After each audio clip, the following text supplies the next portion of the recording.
मित्रों, पुराणों के अनुसार भगवान परशुराम को श्री हरि विष्णु का अवतार माना गया है। भगवान विष्णु का यह सबसे क्रूर अवतार था। शिवजी द्वारा प्राप्त परशु के कारण ही उनका नाम परशुराम पड़ा था। परशुराम महर्षि जमदग्नि और माता रेणुका की संतान थे। परशुराम उनके सबसे छोटे लाडले पुत्र थे। पांचों भाइयों में परशुराम ही सबसे तेजस्वी और न्यायपूर्ण योद्धा थे। धरती पर उनके जैसा योद्धा कोई नहीं था। परशुराम अपने माता पिता के सबसे लाडले और आज्ञाकारी पुत्र होते हुए भी उन्होंने अपनी माता का सिर काट दिया था। आखिर उन्होंने ऐसा कठोर कदम क्यों उठाना पड़ा? ऐसा क्या कारण था जो उनकी माता के जीवन से भी बढ़कर था? आगे हम इसके बारे में विस्तार पूर्वक जानेंगे। परशुराम के पिता जगमदग्नि बड़े ज्ञानी और तपस्वी ऋषि थे। उन्हें सभी प्रकार की सिद्धियों का ज्ञान था। परशुराम अपने पिता के आज्ञाकारी पुत्र थे और पिताजी की हर आज्ञा को पत्थर की लकीर मान हर हाल में पूर्ण करते थे।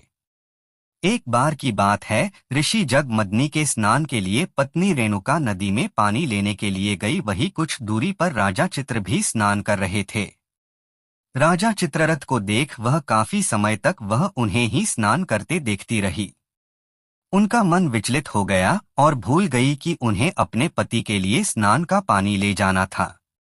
काफी समय हो गया। महर्षि जमदग्नि पत्नी रेणुका की प्रतीक्षा में बैठे उनका इंतजार करते रहे। जब पत्नी रेणुका आश्रम पहुंची तो ऋषि जगमदग्नि को यज्ञ करने में विलंब हो चुका था। तो ऋषि ने अपनी ध्यान शक्ति से उनके देर में आने का कारण ज्ञात करना चाहा। इससे उन्हें सब ज्ञात हो गया और महर्षि जगमदग्नि अपनी पत्नी पर क्रोधित हो उठे। उसी समय उनके चारों पुत्र रघुवंशी शुरुवस्तु और विश्वासु भी आश्रम आ गए थे। महर्षि जमदग्नि ने अपने चारों पुत्रों को बारी बारी से अपनी मां का वध करने को कहा, पर किसी ने भी मां की मोहवश ऐसा करने का हिम्मत नहीं जुटा पाए। किसी ने भी पिता की आज्ञा को नहीं माना और सभी पीछे हट गए, क्योंकि हिंदू धर्म ग्रंथों के अनुसार किसी भी स्त्री की हत्या को बहुत बड़ा पाप माना गया है। और यही अपनी ही मां का वध करने की बात थी, लेकिन पिता आज्ञा का विरोध करना भी एक बड़ा अपराध है। चारों पुत्र समझ नहीं पा रहे थे क्या करना उचित होगा। जब ऋषि के चारों पुत्रों ने उनकी आज्ञा को नहीं माना तो अपने चारों पुत्रों को चेतना, बुद्धि और विचार नष्ट होने का श्राप दे दिया। वही थोड़ी देर में परशुराम भी आश्रम आ गए। परशुराम को देख महर्षि जमदग्नि ने उन्हें अपनी मां और अपने चारों भाइयों का वध करने का आदेश दिया।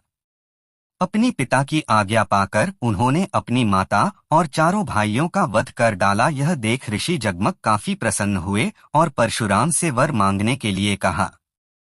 परशुराम जानते थे कि उनके पिता बहुत बड़े ज्ञानी हैं और सभी प्रकार की सिद्धियां प्राप्त हैं। उन्हें अपने पिता की बातों से पूर्ण से अवगत था कि वह अपने पिता के आदेश मानेंगे तो उनके पिताजी उन्हें मुंह मांगा वरदान देंगे। इसलिए उनके पिताजी जब उनसे वरदान मांगने को कहते हैं तो परशुराम ने अपनी मां का और अपने चारों भाइयों को पुनर्जीवित करने का वरदान मांगते हैं। इससे उनके पिता ने उनकी इच्छा मान माता रेणुका और चारों भाइयों को जीवित करवा लिया।